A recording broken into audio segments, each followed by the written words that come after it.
guys. We are here back again for a second episode of Passion Frez, Passion for Real Estate. I'm your host, Cris Del Cid, Realtor with Realty Concepts Group. Alongside me, Nestor Gote with Realty Concepts Group and Associate Broker with Realty Concepts Group. We are licensed in Maryland, Virginia, and the District of Columbia. That's right. Today's episode, we're going to bring to you an acronym that we just came up with, I think. And I'm not sure if it's being used out there right now, but we're going to take credit for being the first. CIA. And when we speak of CIA, it's not the CIA you think of. Exactly. So we're talking about credit, income, and assets. So we're going to bring to you guys what you need to know before you go sit down to seek for a mortgage. First, that's the first thing you need to know in CIA is the first letter, the C. C is for credit. When you go sit down with the lender, not necessarily in this order, you're going to be asked for a credit report. And here we're going to show you a sample of a credit report, just so you guys know. The first part being it's a tri-score, which is pulled from all three different bureaus. It's Experian, Equifax, and TransUnion. Based on these scores, the lender will know what loan program you're going to qualify for. And they're going to take the middle of the three scores. In the credit report here, they're looking at your balances, they're looking at your payments, your monthly payments. There's all sorts of information on here, addresses, who you owe to. And basically that's what a credit report is how you pay your debts and how much debt you have. All right. The next part of the CIA and what the lender is going to ask you for is income. So be prepared to show them how much money you make yearly and how much money you have made in the last 2 years. Generally, most of the programs will ask for 2-year income history, right? How do you show this? You bring your tax returns. They're going to ask you for your tax returns for the last 2 years. They're going to ask you for 1099 forms. If you're a self-employed, they're going to ask you for W-2 forms along with your taxes, and and a pay stub.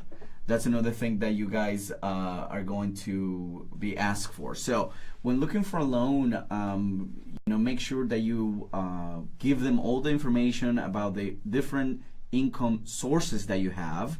And we were talking about this before we came on live, that you can also show Social Security income, you can show child support income, and any other type of income that you have. Anything that is income to the family can be shown as a proof of income in order to qualify and repay the house.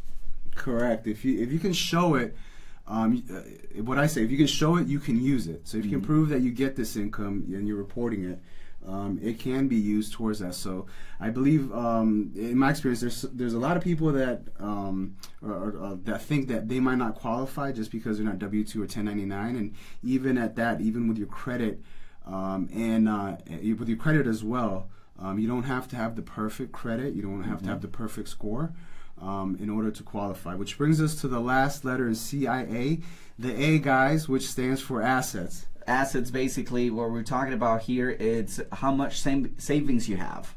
The lender's going to want to know how much you have in your account, which based on your whatever loan program you qualify for, is going to tell them, hey, I have this amount, or you this amount, and also sometimes they want to know how long you've had it there for. And there's a lot of different resources for that. I think you have some right there. Yeah, also don't think that the lender is going to immediately expect that you have a lot of money on your bank account, especially if you're a first-time home buyer.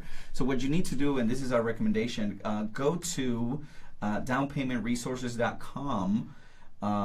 Here, follow the prompts, and you will find all of the different down payment assistance programs that you may qualify for depending on your the area that you are trying to buy, right? Follow the prompts. It's going to ask you to put in some info, the areas that you're looking to buy. It's going to give you the different programs available in that area.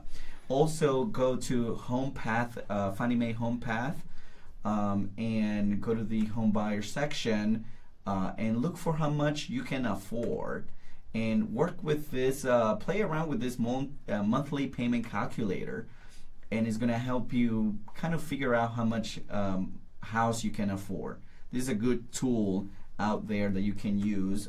Also, go to the HUD.gov website, go to audiences, home buyers, and then scroll down to where it says looking for the best mortgage. Shop, compare, and negotiate. Read this brochure. It's going to give you information, things that you need to know when you're trying to apply for a mortgage. So this is what we're bringing you guys this episode. I hope you guys like it. We're trying to make it short, informative, and we're trying to help anyone make the dream of homeownership come true. That's correct. That was some good information on there. Later on, we'll have those links posted for you guys in case you want to go on there and look at it. That wraps it up for our show. It's Cris Del Cid. And Nestor Gote with Realty Concept Crew. We'll see you next time.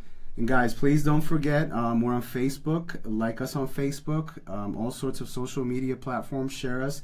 Please give us your feedback. We need to know any thoughts, anything we could do better. And also, we'd like to know of any other topics you guys would want us to talk about. Again, this is Chris and Nestor signing off. Thanks again. We'll see you next show.